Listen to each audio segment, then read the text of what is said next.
Daryl, and I am here in Washington, D.C. to stand in solidarity with the hundreds and hundreds of people who have come to oppose the proposed Keystone XL pipeline, which is coming down, supposed to come down from the tar sands in Alberta all the way through 6 states to the Gulf of Mexico, crossing over some of the most sensitive ecological areas, including the U.S.'s largest freshwater aquifer, the Ogallala Aquifer.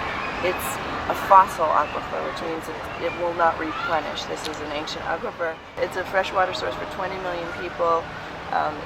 It provides irrigation water for a third of this country's richest farm and ranch land.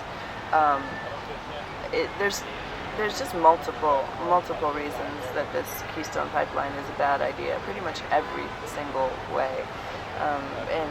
And also it's really time for us to put our energy, money, and resources into moving towards a truly self-sufficient, safe, renewable energy future, so that we can have true national security, so that we can have the potential to have a healthy future, a healthy planet. It just makes sense to move towards renewables. They work, they're here, they're available. We just need to start employing them. And unfortunately, the multinational corporations, in this case TransCanada, is even taking ranch owners' land, but through eminent domain if they don't agree to having a pipeline on their territory. Politicians, as we know, tend to listen to lobbyists and to the concerns of corporations more than they listen to the people. That's why I think this particular movement is so beautiful, because it's been bringing in hundreds and hundreds of people, thousands of people from all walks of life, from all social and economic stratas, from all over the world, and I really get a sense that the people of this country really want to take the next step. So you faced the arrest yesterday? Yes. How was that? You never really want to be arrested, but you know that you're risking arrest, because it's important that sometimes we sacrifice our freedoms for the hopes of a greater freedom, and in this case we want to be free of this hideous dependence on fossil fuels, which is just destructive to every living thing. People say we need oil to sustain the economy.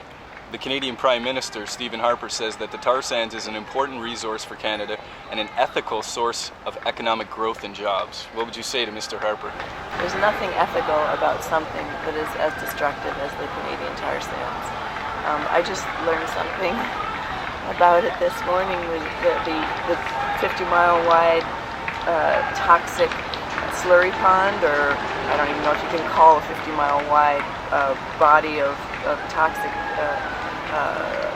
liquid a pond. It's a lake. It's so large you can see it from outer space. Well, I just heard that every few minutes they have to make these sounds that sound like gunshots, because otherwise flocks of birds and geese and ducks will try to land in there and die. And I mean, there's absolutely nothing ethical about something that is poisonous to the land, to the water, to the soil, to the people who live downstream, to the deforestation that has occurred. I don't even know how he can put the words ethical and tar sands in the same sentence, paragraph, or even concept. So what would you envision as your ideal immediate and long-term scenarios with regard to resource extraction and energy production? Here's the thing. We have solutions available to us to solve our energy crises and to solve our fuel needs as well. We already know how to get power from domestic resources such as the sun and the wind and geothermal. We already know how to store it There's a town in Alberta, a community in Alberta that is already running on solar power. There's a town here in the States that is providing all of its energy needs through wind, and they produce more energy than they need. There are the two largest solar communities in the States are on military bases because they know the importance of being self-sufficient.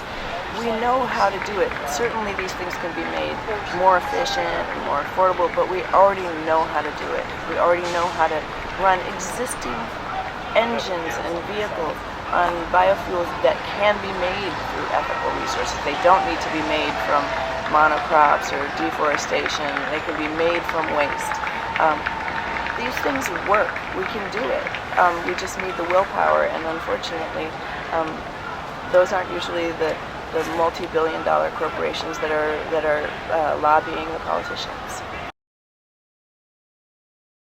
What would you say to all the families who are affected by this resource extraction, whether it be those who are sick or dying, or those who are fighting big oil, who feel that they are just too small to have an effect? I don't believe that there's any such thing as any individual being too small to have an effect. I mean, the most important and valuable thing that any of us can do is to let our voices be heard, to get out there and tell your story, share your story online, share your story to your community, share your story as far and as wide as you can so that people know that you've been affected. So many people that I've met in the last couple of days never even heard about the tar sands, never even heard of the proposed Keystone XL pipeline. They just didn't know that it was even a possibility. So it's important that this story gets out there. So you have more power than you know if you